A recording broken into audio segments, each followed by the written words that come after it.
지금 후보자 입장하고 있습니다.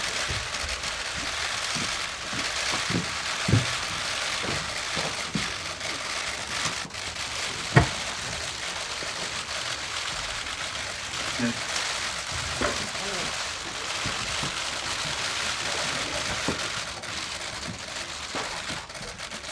자, 그러면 진행을 하도록 하겠습니다. 자, 지금부터 조국 법무부 장관 후보자의 기자간담회가 있도록 하겠습니다. 오늘 기자간담회는 제가 이미 오전 브리핑에서 말씀드린 바와 같이 오늘 후보자께서는 아침 일찍부터 인사청문회가 예정대로 진행될 것을 준비하고 계셨습니다. 그러나 그 예정된 인사청문회가 진행되지 않게 되면서 11시경에 후보자께서 국민들께 직접 자신과 관련된 여러 가지 의혹이나 관련된 사안에 대해서 해명할 수 있는 기회를 갖고 싶다고 이해찬 대표실과 원내대표에게 연락을 드렸습니다. 그러한 내용을 당에서 수용해서 오늘 이 자리가 만들어지게 됐고요. 실제로 법사위가 완전히 청문회가 무산되기까지 후보자가 계속 기다렸습니다. 그래서 11시 30분경에 법사위가 완전히 무산되고 정론관에서 우리 당 법사위원님께서 기자회견을 한 이후에 11시 50분에 후보자가 기자회견을 통해서 기자간담회를 열겠다는 입장을 전격적으로 발표하시게 됐고, 그 이후에 제가 브리핑을 통해서 오늘 오후 3시에 오늘 이 자리에서 기자간담회 열겠다고 알려드렸습니다.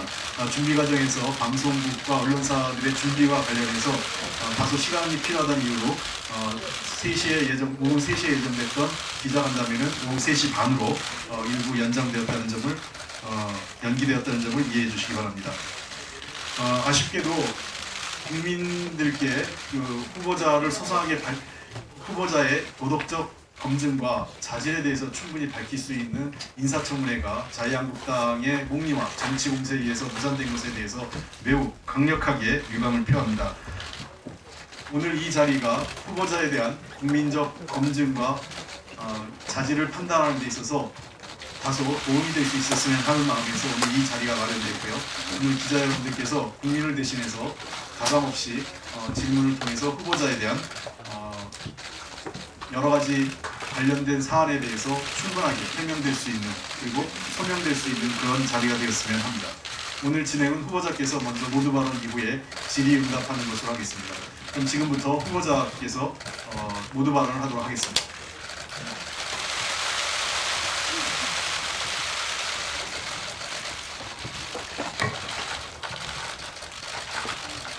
법무부 장관 후보자 조국입니다.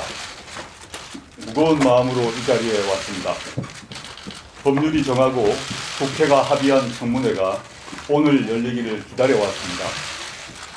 여러 번 직접 나서서 말씀드리고 싶었지만 청문회에 출석해서 소명하고 설명드리는 것, 그것이 최우선이라고 생각해왔습니다. 그러나 이제 더 기다릴 수 없고 계속 말씀드려온 대로 어떤 형식과 방법으로도 많은 의혹과 논란에 대해 충실하게 답하고 설명드리는 것이 맞다고 생각합니다. 민정수석 임무를 통해 권력기관 개혁에 책임을 다한 공직자로서 새로운 시대 법무부 장관의 역할을 다하라는 뜻으로 받아들였습니다. 국민의 강력한 개혁 의지는 두말할 것도 없을 것입니다. 가벼이 처신할 수 없는 위치에 저는 서게 되었습니다. 개인으로 선 것이 아니라고 생각합니다. 좌초해서는 안 되는 일, 그 누군가는 그 서슬프런 칼날을 담당해야 합니다. 그것이 저를 둘러싼 많은 논란에도 불구하고 제가 여기 서 있어야 하는 이유가 되었습니다. 검찰은 검찰의 역할을 다함으로써 스스로의 존재를 증명하고, 법무부는 법무부의 책임을 다함으로써 그 역할을 다해야 한다고 생각합니다. 제가 법무부 장관 후보자로 지명을 받고 세운 기준은 오른쪽이나 왼쪽이 아니라 앞으로 나아간다는 것입니다. 어떤 정권이 들어와도 되돌릴 수 없는 개혁을 하겠다는 다짐이었습니다. 국민 여러분께서 기회를 주신다면 제 한계에도 불구하고 꼭 해야 할 소명이 있다고 생각합니다. 감히 국민 여러분께 그 기회를 주실 것을 요청드립니다. 과분한 이 자리 이외에 어떤 공직도 탐하지 않을 것입니다. 마지막으로 한 가지만 부탁드리겠습니다.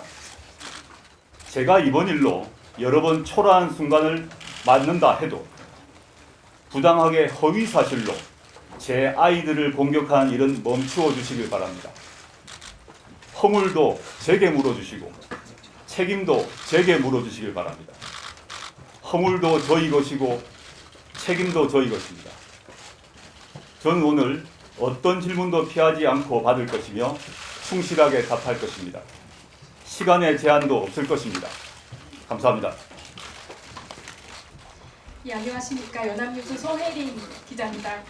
가장 논란이 된 부분부터 말씀드리겠습니다. 2009년에 딸이 의학 논문에 제1 저자로 등재가 되면서 그게 입시에 활용된 것이 아니냐는 그런 논란이 불거졌는데요. 그것과 관련돼서 배우자나 자녀로부터 어떤 경과로 인해서 이런 논문 등재가 진행이 되었다, 이런 내용을 들은 게 있다면 구체적으로 말씀 부탁드립니다. 저는 그 당시에는 그 과정에서 상세히 알지 못했고 최근 이 검증 과정에서 확인하게 되었습니다. 먼저 말씀드리고 싶은 것은 그 문제 학부형 참여 인턴십은 저나 제 배우자가 만든 것이 아니라 당시 저희 아이가 재학 중이었던 그 고등학교의 담당 선생님이 만드시고 그 만드신 프로그램에 저희 아이가 참여했던 것입니다. 그리고 그 과정에서 제가 그 교수님에게 저나 그 어느 누구도 연락을 드린 적이 없습니다. 마찬가지로 논문 과정에 있어서도 일저자라가 되고 있는 그 문제에 있어서도 제가 그 교수님께 또는 저희 가족 어느 누구도 연락드린 바 없습니다. 네, 추가 질의 없으세요? 네. 자, 지금 아까 제가 좀 말씀드렸지만 이 대학 입시 따님 조국 후보자의 자녀와 관련된 대학 입시 논문 관련된 게 있기 때문에 관련된 질문이 있으면 좀 더 집중해 주시면 좋겠습니다. 네, 저요. 검은색. 크게 말씀하시겠으면 잘 안 들립니다. 일어나 주시면 안 되겠습니까? 저 마이크 지원을 좀. 당직자도 어디 있어요? 마이크 잠깐만 기다려 주세요.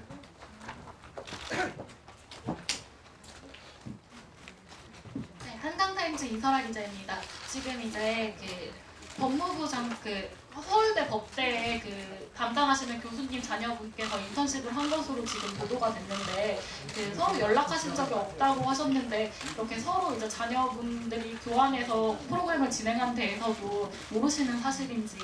같은 맥락으로 언론 보도를 제가 보았습니다만은 그 당국대 그 교수님과 저는 전화번호도 모르고 연락도 한 적 없습니다. 그 장 교수님의 아이 역시 제가 이름도 모르고 얼굴도 모릅니다. 서울대 그 센터 같은 경우는 그 고등학교에 속해 있는 동아리가 그 센터 소속의 행정실에 연락해서 간 것으로 확인되었습니다. 그 옆에 분.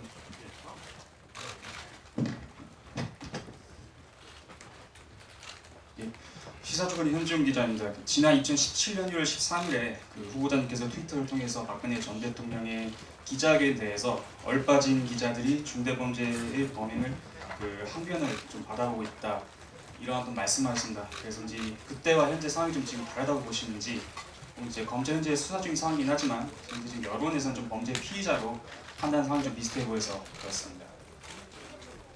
17년 박근혜 대통령 기자회견 문제와 이 상황은 다르다고 보입니다. 그 당시에 탄핵 문제가 논의되는 시점에서 기자회견인 것 같고요. 지금 이 상황은 전혀 그 상황만 다르지 않는가 생각을 합니다.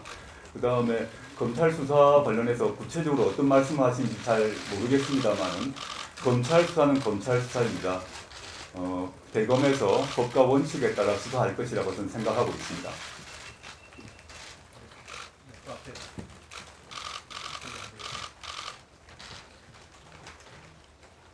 후보자님 안녕하십니까. 이루시자 최상미 기자입니다. 제가 알기로는 후보자님은 평소 폴리패스에 굉장히 비판적이었던 목소리를 내신 걸로 알고 있습니다. 그래서 현재 서울대에서도 계속 이와 관련해서 집회가 열리고 있는데 이미 제자분들의 신뢰는 많이 잃은 것 같고 또 계속해서 여기 교수로 계실 예정이신지 후에 정관이 끝나고 나면은 그리고 제자분들에게는 어떤 심정이신지 알고 싶습니다. 저는 서울대학교를 포함해서 여러 대학에서 저에 대한 비판이 나오는 걸 너무 잘 알고 있습니다. 그 비판의 목소리 제가 새겨 듣고 있고 제가 무슨 저나 제 주변에 있어서 어떤 문제가 있었는지 어떤 불찰인지 돌아보고 있습니다. 지금 그런데 그 학생분들이나 국민 여러분들이 저나 제 가족에 대해서 가지고 있는 오해 문제는 이번 기회에 풀고자 나온 것입니다. 저는 그 오해에도 불구하고 학생분들이나 국민들이 저에 대해서 제기하는 비판과 질책 달게 받아야 한다고 생각합니다. 근데 오늘 이 자리는 그걸 제가 부인하는 것이 아니라 실제 사실이 무엇인가에 대한 얘기는 국민 여러분께 알고 싶다는 것입니다. 그것이 알려진다면 저의 당시의 상황에 대한 이해가 조금 더 높아지지 않을까 좀 기대해 봅니다. 후보자님 계속 학교에 교수로 남으실지 질문 하나 더 있습니다. 네. 뭐 아시겠습니다만은 현행 법률과 서울대학교의 학칙에 따르게 되면 선출직 아닌 임명직 공무원은 휴직 제한이 연한이 없습니다. 그러나 아무리 그런 법적인 제한이 없다고 하더라도 제가 장기간 휴직을 하게 되면 학생들의 수업권에 일정한 제약을 주게 됩니다. 그 점 매우 잘 알고 있습니다. 따라서 저는 이 현재 지금 저를 둘러싼 임명 문제를 둘러싼 논란이 종료되고 난 뒤에 나중에 정부와 학교와 상의해서 어떻게 하는 것이 학생들의 수업권 침해에 너무 과도한 침해가 있지 않도록 하는 문제를 논의해서 결정할 생각입니다. 안녕하십니까. MBN 박영 기자입니다. 서주시면 좋겠습니다. 제가 너무 잘 안 보여가지고 제가 카메라 때문에 앞이 잘 안 보이는 상태입니다. 일어서 주시면 좋겠습니다. 하나님께서 서울대 환경대학원 가보실 때 800만 원은 그 후보자 관악회 내지는 서울대학교 측에서 후보자님 딸을 특정한 특지장학금으로 알고 있습니다. 이 과정에서 그럼에도 불구하고 그 따님께서는 1년 내내 3억짜리만 들은 걸로 알고 있는데 특혜가 없다고 할 수 있는지 이 부분하고요. 그 과정에서 두 분 배우자께서도 교수님이시니까요. 두 분께서 어떤 연관도 없다는 게 상식적으로 좀 납득이 잘 되지 않는데 이 부분 어떻게 설명하실 수 있는지 여쭤보시고요. 한 가지 추가로 말씀드리면 그 자료 제출권이 없는 지금 저희 기자들로서는 의혹이지만 여쭤볼 수 없다는 걸 미리 양해 말씀드리겠습니다. 따님께서 부산대 의전에 입학하시기 전에 서울대 의전원 2013년도에 응시한 걸로 알고 있는데 맞습니까? 네, 맞습니다. 네. 네. 그 과정에서 그 서울대 당시 의대 학과장이셨던 강모 교수님께 후보자께서 직접 전화를 해서 이번에 우리 딸이 시험을 본다, 잘 좀 부탁한다라는 취지의 전화를 했다는 제보가 있어서 여쭤보는데요. 그 부분 설명 부탁드립니다. 일단 그 전부터 부인을 해야 될 것 같습니다. 네, 좀 말씀드리겠습니다. 저희 아이가 대학을 졸업하고 서울대 환경대학원에 갔습니다. 학부 전공과 대학원 전공이 같기 때문입니다. 사실 저는 저희 아이가 환경을 전공해서 외국에 유학을 가서 환경 전공을 하기를 바랬습니다. 저희 아빠 입장에서는 그랬습니다. 근데 저희 아이는 환경을 전공할 것인지 의대를 갈 것인지 고민했던 것 같습니다. 근데 그 선택을 제가 존중을 했고요. 그 다음에 장학금 얘기가 자꾸 나오는데 언론 보도에서도 나왔고 또 환경대학원 교수님들도 얘기를 하고 있습니다만은 제가 이 점은 분명히 말씀드리겠습니다. 저희 어떤 가족이든 이 서울대 동창회 장학금에 대해서 신청을 하거나 전화를 하거나 연락을 하거나 장학회건 환경대학원 어느 누구에도 연락하지 않았습니다. 제가 확인한 것은 저희 아이도 서울대 동창회 측으로부터 선정되었다고 연락을 받았습니다. 그거는 양쪽에 확인을 해보셔야 될 것 같습니다. 어떤 기준으로 되었는지 제가 알지는 못합니다. 저 장학금이 아마 남아서 그랬는 것인지 어떤 기준인지 그 자체를 제가 알지는 못합니다. 그렇지만 선정되어서 받았습니다.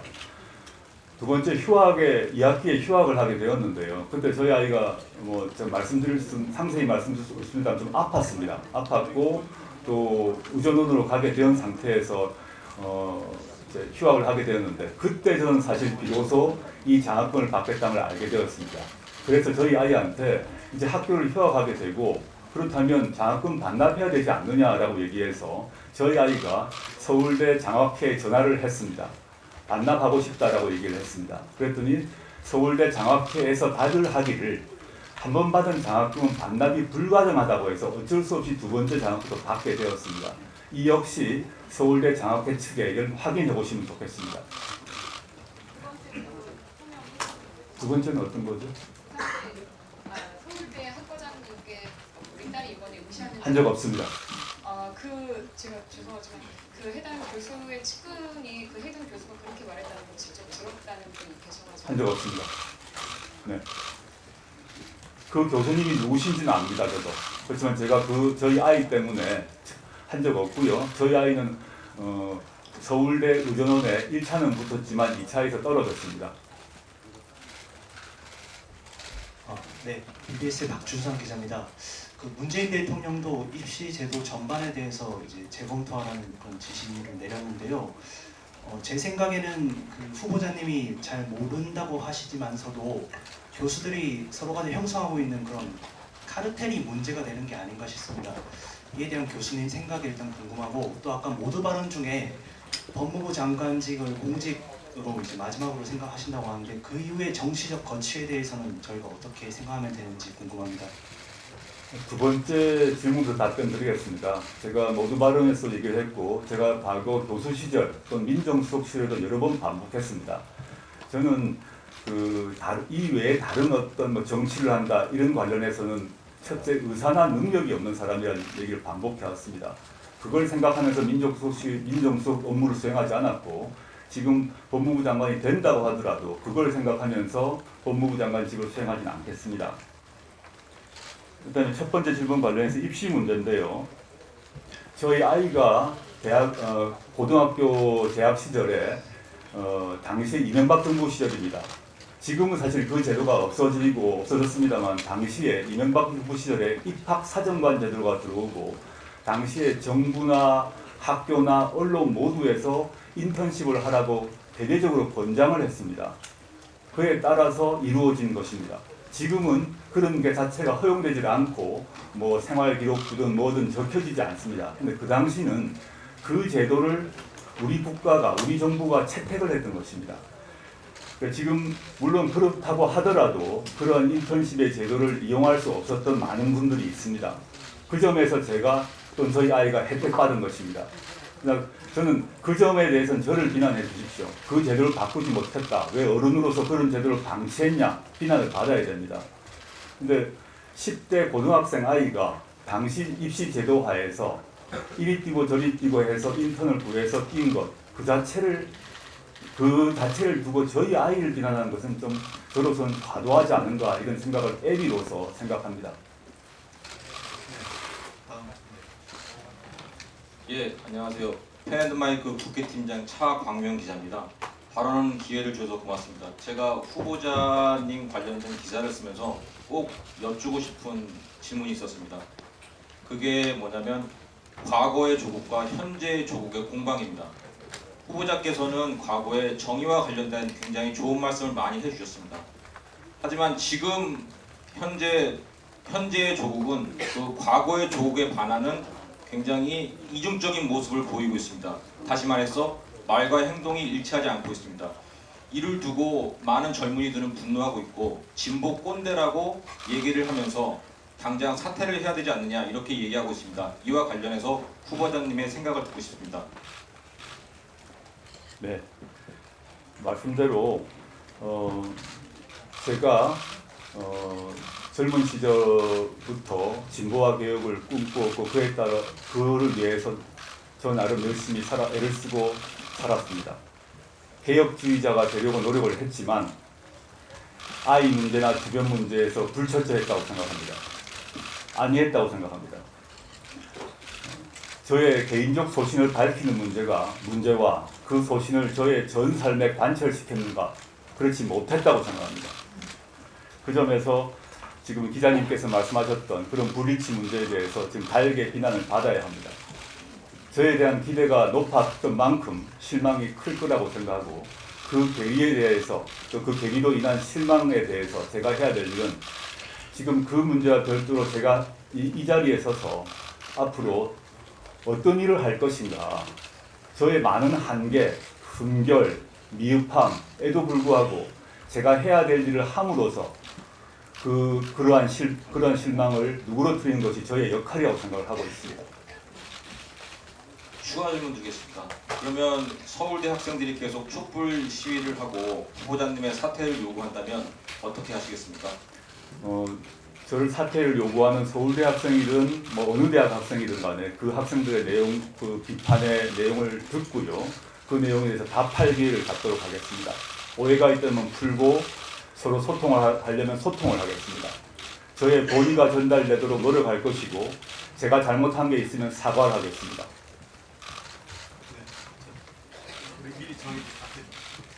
안녕하세요. 저 연합뉴스 TV 최덕재. 제가 잘 안 보입니다. 카메라 때문에 기자님들 얼굴이 안 보이면 일어서 주시면 감사하겠습니다.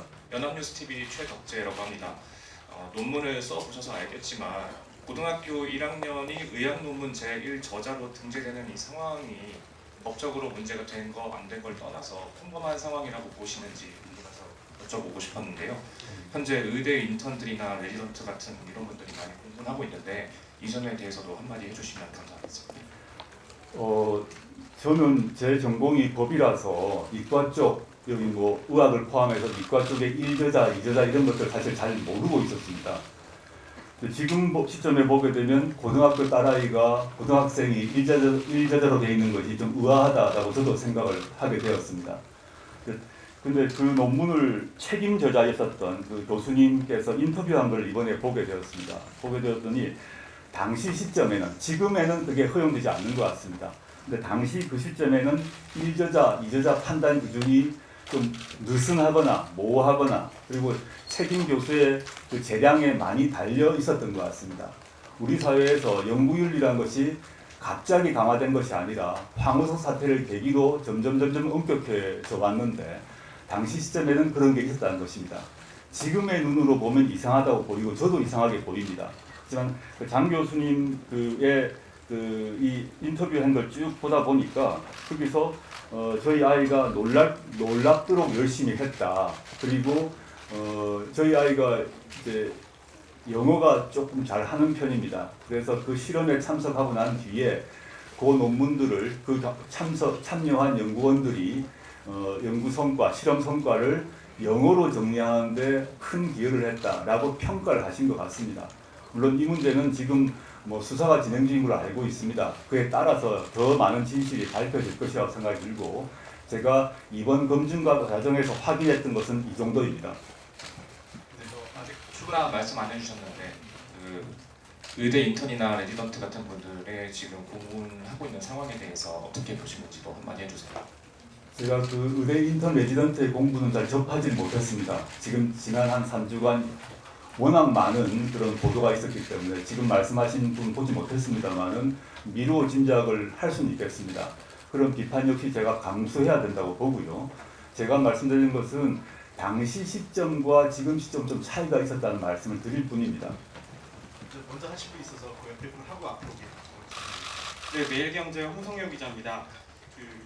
윤석열 검찰총장 하에 검찰이 압수수색을 한 건 사실 후보자에게 되게 이례적인 일인데 그거에 대해서 어떻게 평가하시는지 여쭤보고 싶고 그다음에 하나 더 여쭤보면 어느 법무장관 후보자보다 혹독한 언론 검증을 거치셨는데 왜 그렇게 언론 검증을 당해야 됐다고 생각하시는지 여쭤보고 싶습니다.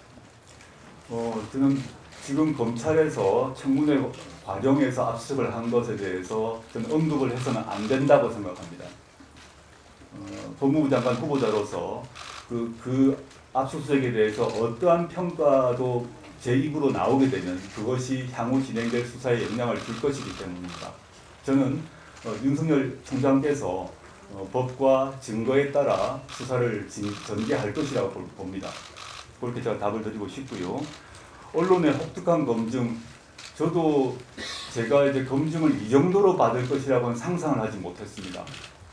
과거 수많은 총리님, 총리 후보, 그 다음에 장관 후보도 계셨습니다만은 저 관련해서 언론 검증의 보도량을 보게 되면 감당할 수 없는 정도였습니다. 저는 물론이고 인사청문회 준비단에서도 너무도 많은 보도가 이렇게 쏟아져서 그 중에서 부분 진실도 있고 완전 허위도 있는데 아무리 저희가 보도자료를 내도 반영되지 않는 상황입니다. 왜 그런 것인가에 대해서 저 스스로를 한번 돌아보고 반성하겠습니다. 또 한편 그렇지만 제가 모두에 또 다시 말씀드렸습니다만 그 보도 내용 중에서 명백한 허위가 발견된 것은 아시고 계실 것입니다. 또 필요하다면 저희가 지금까지 계속 제공해드렸던 보도 자료가 있습니다. 그 점도 한번 언론인 여러분도 한번 저희가 공개적으로 제공했던 보도 자료도 한번 봐주시면 저로서는 감사드리겠습니다. 여기 앞에 분 하시고요. 그리고 나서 지금 저쪽 건너가 안 보이기 때문에 약간 그 카메라 기자분들께서 협조해 주시면 저쪽 그 건너편 분들에게 먼저 좀 다음권을 질문권을 드릴 생각입니다. 거기 조금 다음에 좀 열어주십시오. 네, 질문하십시오. 네, 후보자님 CBS 박정환 기자입니다. 일단 그 사모펀드 논란이 계속 심화되고 있는데 일단 그 코링크 프라이빗 에쿼티에 투자한 경위 그냥 부인에게 그 투자를 맡긴 것인지 그 부분이 궁금하고 그리고 그 일단 사모펀드의 실소유주가 오촌 조카 조모 씨라는 의혹이 계속 제기되고 있습니다. 이 부분에 관해서 설명을 부탁드립니다. 아시다시피 제 처가 그 사모펀드에 투자를 한 건 사실입니다. 근데 그 배경을 좀 설명을 드리겠습니다. 제가 민정수석이 되고 난 뒤에 개별 주식은 보유하는 것이 좋지 않다라는 의견을 듣고 그러면 펀드에 투자하면 되겠느냐라고 공식적으로 질문을 했습니다. 그래서 펀드 투자, 사모펀드를 포함한 것입니다. 허용 가능하다는 답변을 받았습니다. 사실 저는 제가 그 경제나 경영에 잘 모르기 때문에 사모펀드가 뭔지를 이번에 공부를 하게 되었습니다. 사모펀드가 도대체 어떻게 돌아가는지에 대해서 애초에 사실 알지를 못한 정도입니다. 근데 이번에 어쩔 수 없이 하나하나 보게 되었는데요. 분명히 말씀드리는 것은 저는 물론이고 제 처든 간에 이 사모펀드의 구성이건 운영이건 등등의 과정에서 알 수가 없었습니다. 따라서 관여도 하지 않았습니다. 이 점은 그 문제의 사모펀드 회사가 공식적 입장을 발표한 바 있습니다. 그 보도자료를 한번 봐주시면 좋겠고요. 지금 문제가 되고 있는 저의 오촌 조카는 저희 집안의 장손에 해당됩니다. 제사 때 1년에 한 번 또는 많아야 한 2번 볼까 이 정도의 관계인데 저희 집안에서 주식 관련해서 전문가라고 하면 그 친구가 한 명입니다. 그래서 원래 개별 주식에 있던 주식을 제 처가 팔아서 이걸 어떻게 하면 좋겠냐 물었을 때 집안에 있는 사람에게 물을 수밖에 없겠죠. 물론 또 다른 펀드 매니저, 원래 거래하는 펀드 매니저에게도 물었습니다. 그래서 그 펀드에 넣었고, 그렇지만 그 펀드가 어디에 투자를 하는지, 어떻게 운영되는지는 알 수가 없습니다.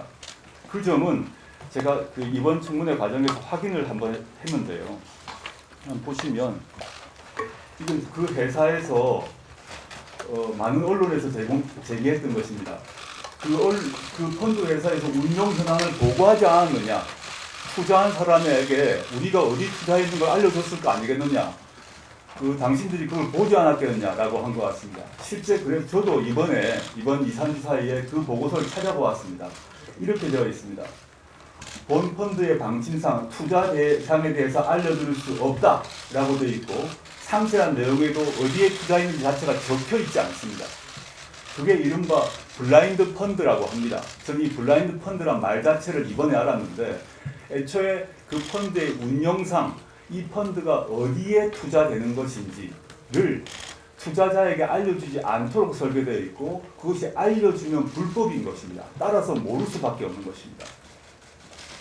그 후보자께서는 그렇게 해명하시지만 이미 그 후보자 부인과 그리고 아들 그리고 딸 그리고 처남까지도 그 후보자 부인이 돈을 빌려줘서 그 펀드에 투자를 했고 그리고 펀드의 주요 그 주주라는 점이 드러났습니다. 그런 거 보면은 그 후보자 일가가 그 펀드 운영에 관여하면서 그 블라인드 원칙을 위배했는 거 아니냐는 그런 의혹이 계속 나오고 있는데. 네, 그 점은 제 언론 보도를 통해서 검찰에서 그 펀드 회사를 압수수색을 한 것을 확인했습니다. 거기서 각종 서류가 나왔을 것이라고 보고 분석이 될 것입니다. 지금 문제의 제 처남도 제 돈을 빌려서 0.99%인가의 지분을 갖고 있다고 합니다. 근데 그 자체도 저는 이번 기회에 알게 되었는데 실제 어떤 일이 있었는지는 저는 검찰 수사를 통해서 밝혀질 것이라고 봅니다. 네, 저쪽 편을 좀 넘겨주면 오겠습니다. 저쪽 건너편에 안쪽에 주세요. 안녕하세요. 저 프레시안의 일어서서 내주십시오. 프레시안의 박정현 기자입니다. 아까 전에 따님 이야기하셨던 것에 대해서 좀 이어서 국민 정서에 대한 이야기를 좀 하고 싶은데요. 따님 의혹이 처음 불거졌을 때 이제 후보자님께서 출근길에 이제 법적인 문제는 없었다는 그런 해명을 해주셨는데 그게 오히려 답변을 듣고 더 무력해진 국민들이 있었습니다. 어떤 국민들께나 애써 모른 채 해왔던 대물림되는 어떤 세계가 법적인 문제 없이 견고하게 좀 쌓여 있다는 말로도 읽힐 수 있는데 이런 시각에 대해서는 어떻게 생각하시는지 궁금하고 비슷한 흐름에서 기회의 평등과 가정의 공정을 강조했던 이 정부의 기조에 비춰봤을 때 과연 적격한 인사라는 의문이 있는 것도 사실인데 이 점에 대해서도 좀 소명 부탁드립니다. 예, 아주 따끔한 비판이라고 생각합니다. 제가 출근길에 그 말을 했던 것은 저희 아이와 관련해서 그 문제를 제기하면서 아예 부정 입학이다라고 비판과 질문이 들어왔기 때문에 그 부정 입학이라는 얘기는 불법이라는 얘기 아니겠습니까? 그래서 그게 아니다라고 답했을 뿐입니다. 그렇지만 그와 별도로 기자님께서 말씀하신 것처럼 저는 아무리 그 당시에 적법이고 합법이었다고 하더라도 그것을 활용할 수 없었던 사람들에 비하면 저나 저희 아이가 혜택을 누렸다고 생각합니다. 최근에 제가 가장 가슴 아팠던 건 뭐냐면 저희 사무실에 어떤 봉투가 하나 왔습니다. 흑수저 청년 세대들이 저한테 면담 요청을 해서 봉투가 하나 왔습니다. 제가 나이는 모르지만 대략 저희 딸아이 나이하고 비슷한 사람들, 청년들 같습니다. 예를 들어 그 청년들 같은 경우는 부모가 제가 아니기 때문에 저희 아이가 그런 당시에 합법적이라고 하더라도 그 제도를 누릴 기회가 그 흑수저 청년들은 없었을 것입니다. 그 점에 있어서 지금도 그 청년들에게 미안하고 가슴이 아픕니다. 제가 지금 이 일이 다 마무리되면 제가 후보에서 임명될지 안 될지는 아무도 알 수가 없습니다. 그와 무관하게 언론인들도 아시겠습니다만은 제 배우자가 투자한 펀드든 또는 저희 아이가 받았던 장학금든 다 저는 이제 정리를 해서 이렇게 흑수저 청년이건 또는 어려운 상황에 있는 어린이를 위한 장학금이든 뭐든 간에 환원을 해야겠다는 생각을 하고 있습니다. 물론 그것만으로 그 마음이 위로될 것 같지는 않습니다. 그렇지만 제가 할 수 있는 정도는 그 정도가 아닐까 생각을 합니다. 이건 저의 거치 문제와 관계없이 제가 기본적으로 해야 될 도리라고 생각하고 있습니다. 기회의 평등 이 문제 그 역시 아주 따끔한 비판이라고 생각합니다. 제가 제 삶을 스스로 돌아보았습니다. 이른바 이제 세상에서 많이 얘기하는 386건 586 세대의 일원입니다. 당시 군부독재 정권과 맞서서 정치적 민주화를 위해서 나름 노력을 했습니다. 근데 그 뒤에 학생이 아니라 성이 이제 대학교를 졸업하고 그 뒤로 정치적 민주화에 대한 관심을 막 가지면서도 지금 이런 불평등의 문제, 사회 경제적 민주화의 문제는 제가 소홀히 했던 것이 아닌가, 정치적 민주화의 문제만 신경 썼던 것이 아닌가, 이런 후회와 반성을 해봅니다. 그 결과 우리 사회가 정치적 민주주의가 만개 상태입니다. 대통령을 공산주의자고 얘기해도 아무도 처벌받지 않습니다. 무죄 판결이 나옵니다. 청와대 앞에서 어떠한 시위가 일어나도 막지 않습니다.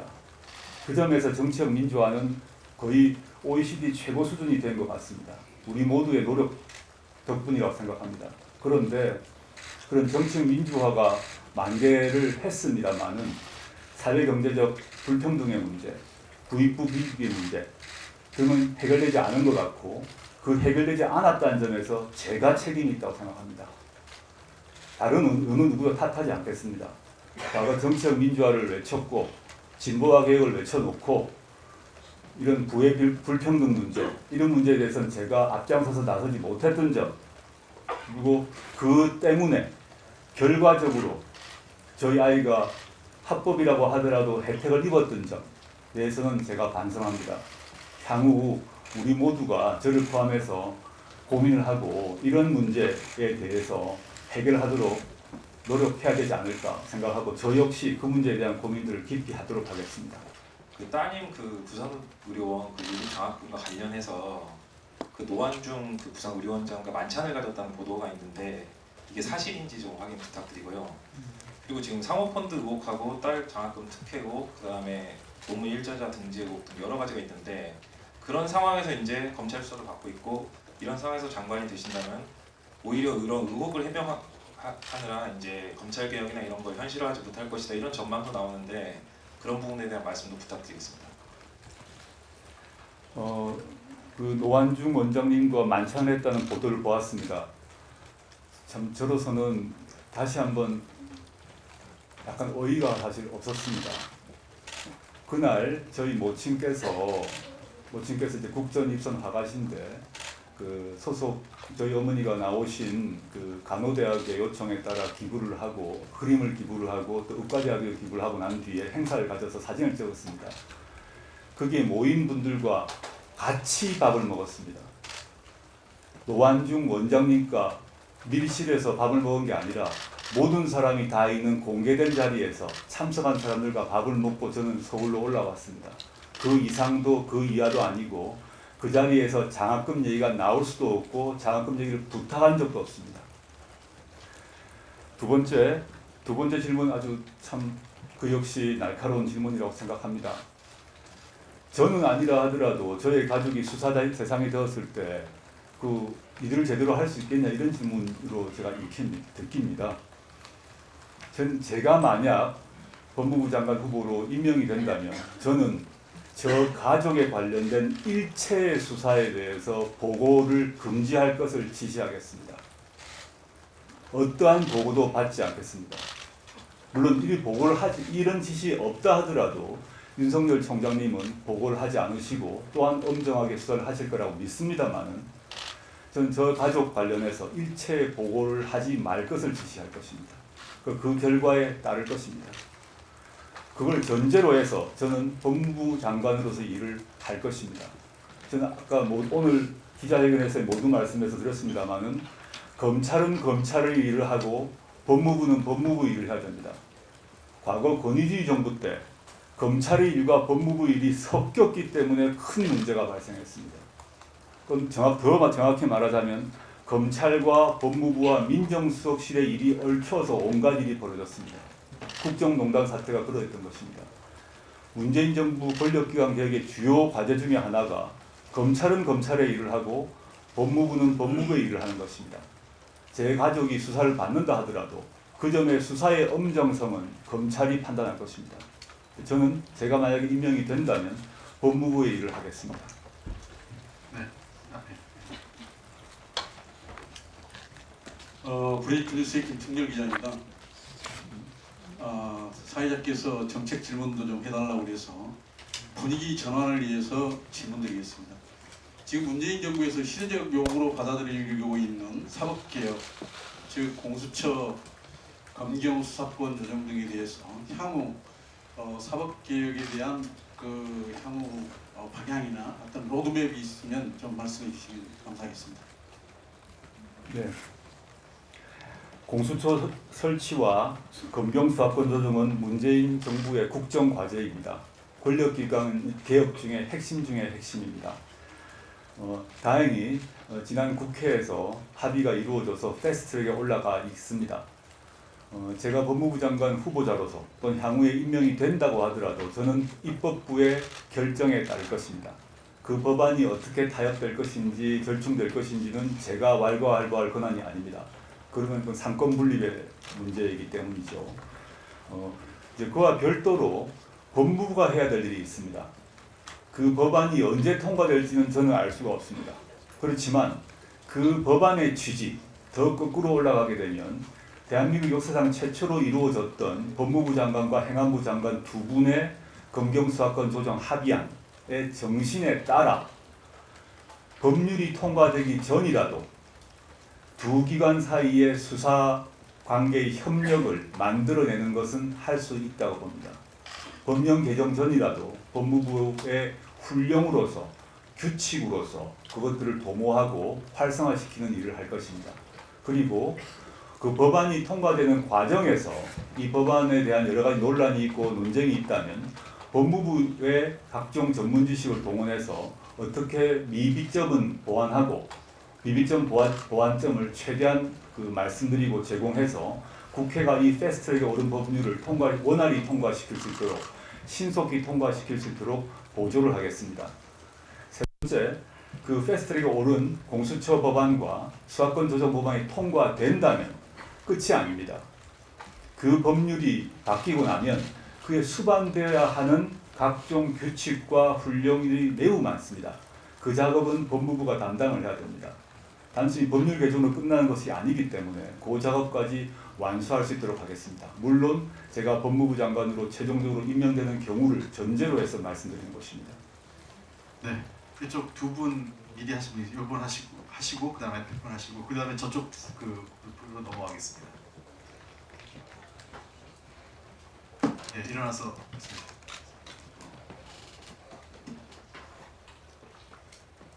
네, KBS 정재우라고 하는데요. 사모펀드 관련해서 여쭙고 싶은데 오촌 조카 소개로 투자를 결정하셨다고 하셨는데 이 코리피라는 운용사가 당시 신생 운용사였고 실적도 되게 일천했습니다. 그래서 이제 그럼에도 불구하고 10억 5천만 원을 투자하신 거에 대해서 금융투자 업계에서는 비상식적인 투자라는 지적이 있는데요. 이에 대해서 어떻게 생각하시는지 하고 또 배우자께서 처음에 투자를 결정하실 때 구체적으로 어떻게 듣고 투자를 결정하셨는지 상세히 좀 들을 수 있을지 궁금합니다. 이 부분이 이제 수익 구조나 투자 계획 같은 것도 조금 더 몰랐는지가 궁금하고요. 만약에 정말 몰랐다면 수사 결과 불법 행위가 드러났을 때 후보자나 배우자께서는 이제 피해자라는 입장이신 건지도 궁금합니다. 먼저 저는 코링크라는 이름 자체를 이번에 알게 되었고요. 사모펀드라는 것이 잘 뭔지도 모르는 사람입니다. 제가 경제 경영 쪽에는 아주 무지한 것이 현실이고요. 동시에 제 처도 전문 투자자가 아닙니다. 또 주식을 가지고 있어서 원래는 이 문제가 되는 코링크라는 투자 그 회사 이전에는 통상 우리가 거기에서 많이 보는 투자 신탁에 돈을 넣어두고 있었습니다. 그리고 뭐 보험을 하거나 예금을 하거나 이런 식으로 자신의 자산 관리를 해왔습니다. 물론 저희 집의 경제 문제는 제가 아니라 제 처가 관리해서 제가 상세한 내용은 모릅니다만 대략 그렇게 한 것으로 알고 있습니다.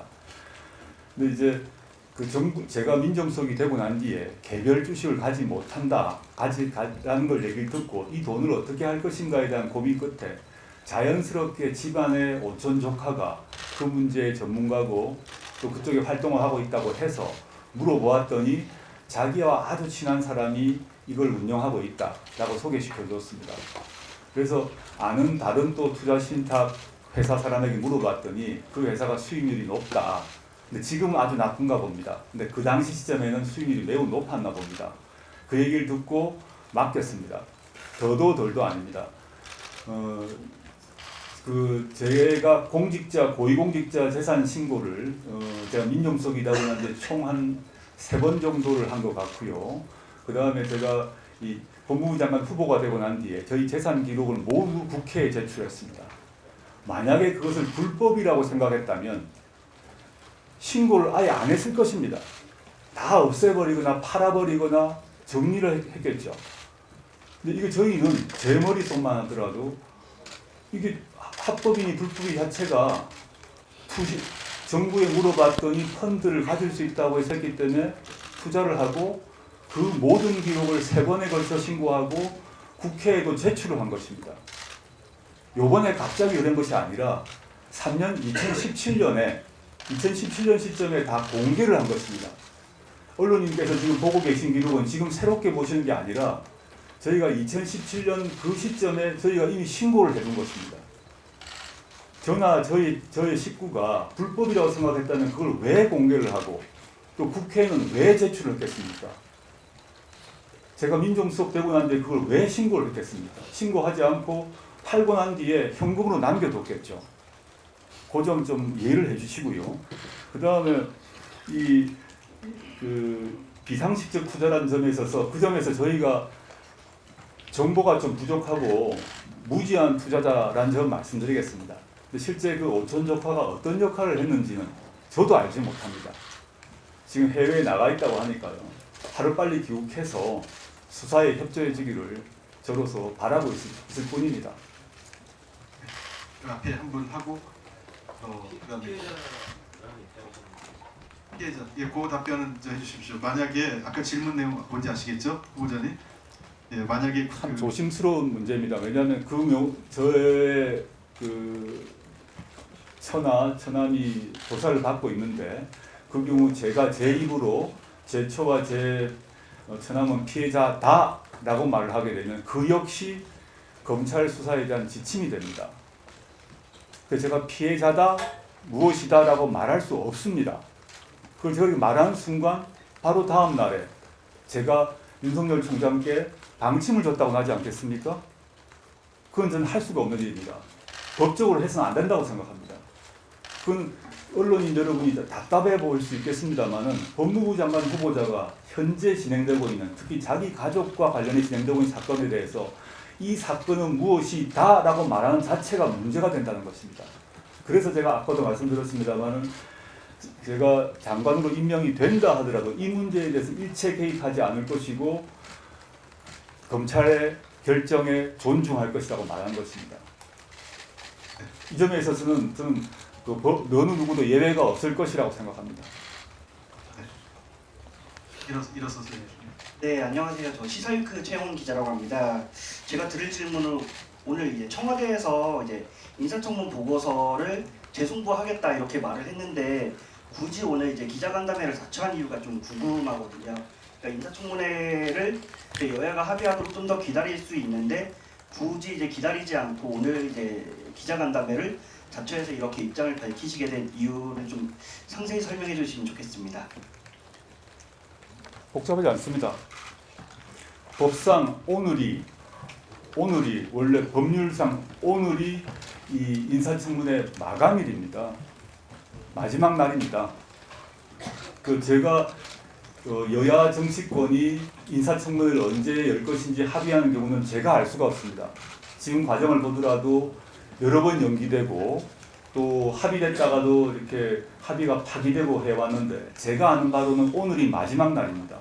근데 오늘 오전에 아침에 저희가 인사청문회 준비단에 출근을 하면서 오늘이라도 인사청문회가 된다면 바로 즉각 출석해서 답변하겠다고 아침에 저희 여러분 앞에 밝혔는데 아침에 상황을 쭉 보니까 법사위에서 공식적으로 인사청문회가 오늘 안 된다는 것을 확인했습니다. 그럼 저로서는 어떻게 할 것이냐? 인사청문회가 언제 열릴지 알 수 없고 오늘이 마지막 날입니다. 그럼 이 마지막 날에 제가 국민의 대표 앞은 아니지만 그래도 국민의 여론을 반영하시는 국민의 여론을 끌고 가는 언론인 여러분 앞에는 하는 것이 맞다고 보았습니다. 그리고 다른 한편은 제가 지난 3주 동안 저는 입이 없었습니다. 수많은 공격과 비판과 질책을 받았지만 저는 말을 할 수가 없었습니다. 장관 후보자라서 말을 할 수 없는 상황이고 오직 왜냐하면 통상 경우에 인사청문회 자리에서 답하게 되어 있기 때문이었습니다. 그래서 저는 답을 안 하다 보니까 왜 답을 안 하는 비난도 받았습니다. 그래서 저는 명백한 허위 사실에 대해서만 보도자료를 내었습니다. 근데 그 보도자료는 반영이 되지 않았습니다. 그 상태에서 이런 상황에서 오늘이 아니면 제가 저의 최소한의 이야기를 국민 여러분께 알릴 기회가 없어지는구나 생각했습니다. 그래서 여당인 민주당에 제가 요청을 했습니다. 기회를 주십시오. 제가 청문회가 된다면 즉각 나가겠습니다. 근데 청문회가 오늘로서 오전 11시 반경이었던 기억이 분명히 안 나는데요. 11시, 12시 사이에 무산되는 것을 확인하고 제가 민주당의 당대표, 원내대표실에 두 군데 연락해서 좀 부탁을 드렸고 당에서 흔쾌히 하시겠다고 했습니다. 그래서 이 자리에 온 것이지 뭐 더도 덜도 아닙니다. 네, 먼저 정해 주십시오. 안녕하세요. 전자신문의 송혜영 기자인데요. 지금 질문의 좀 연장선상에서 말씀드리고 싶은데 그러면 국회 청문회가 열리면 참석하실 예정이신지와 지금 이 기자 간담회로 끝내실 생각은 아니신지를 묻고 싶고, 두 번째로 그 따님 관련해서 장학금 신청자는 없었지만 수여는 했고 신청한 사람을 탈락자로 만들면서 장학금을 받았습니다. 그렇다면 이것이 아버지가 서울대 교수이기 때문에 준 어쩌면 묵시적 청탁으로도 해석이 될 수 있을 것 같아요. 그것에 대해 좀 어떻게 생각하시는지 말씀 부탁드립니다. 두 번째 질문부터 답을 드리면 제가 몇 번 반복해서 했습니다만은 청탁하려면 누가 누구에게 청탁을 해야 됩니다. 제가 청탁한 사실이 없습니다. 장학금 달라고 누구에게 청탁을 했는지 청탁을 하지 않았기 때문입니다. 없는 사실을 입증하라고 말씀하시면 저는 할 방법이 없습니다. 청탁하지 않았습니다. 환경대학원 교수님은 어느 누구와도 물어보십시오. 환경대학원 누구든 서울대 동창회 누구든 저에게 저희 딸아이 환경대학원 장학금 관련해 청탁을 받았다, 연락을 받았다 하는 사람이 한 분이라도 있으면 제가 그 점에 있어서는 인정을 하겠습니다. 하지 않았습니다.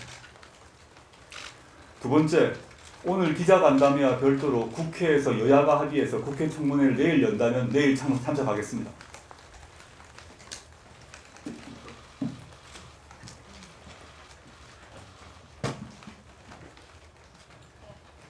아시아경제 부엘입니다. 저 다시 사모펀드 의혹으로 돌아가서 그 코링크피의 단순 투자 목적이면 왜 굳이 아내 자산으로만 하지 않고 증여까지 해서 딸과 아들이 같이 투자자로 들어가는지 여쭤보고 싶고, 또 현직 민정수석 시절에 관급 투자를 하신 것에 대해서는 좀 적절하다고 보시는지 여쭙고 싶습니다.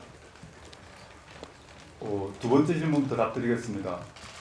저는 민정수석 시절부터 최근 임명 예정되기 전까지 코링크가 뭔지 자체를 몰랐기 때문에 그 코링크와 관련된 광급공사니 뭐니 등에 대해서 일체 개입한 적이 없습니다. 제가 개입을 했다면 그 광급공사 직원들 또는 다 압수수색을 통해서 또는 통신영장을 통해서 확인이 될 것입니다. 그리고 모 언론 보도를 보다 보니까 그 코링크가 광급공사를 해가지고 실적이 높아졌다는 얘기를 보았습니다. 제가 이번에 한번 확인을 해보았습니다. 그 문제가 되는 회사의 10년간 광급 사업 실적입니다. 제 민정수석 문제와 아무 관계가 없습니다. 언론 보도에서는 제가 민정수석이 되고 난 뒤에 급증했다고 되어 있는데 실제 통계를 보시면 그렇지 아니합니다. 제가 영향을 미치지도 않았고 영향 이전에 연락 자체를 하지 않았습니다. 그리고 또 어떤 언론을 보다 보니까 2차 전지 사업 때문에 문재인 정부에서 2차 전지 사업을 하고 있는데 민정수석이 그걸 알아가지고 여기에 영향을 줬을 것이다. 첫째, 저는 그 자체에 대해서 알지 못했습니다. 민정수석실의 업무는 민정수석실은 경제수석실이 아닙니다. 그리고 하나 더 말씀드리고 싶은 것은 이 2차 전지 사업이라는 것은 문재인 정부 이전에 노무현 정부, 이명박 정부, 박근혜 정부 모든 역대 정부가 항상 강조했던 것이지 문재인 정부 때 이걸 한 것이 아닙니다.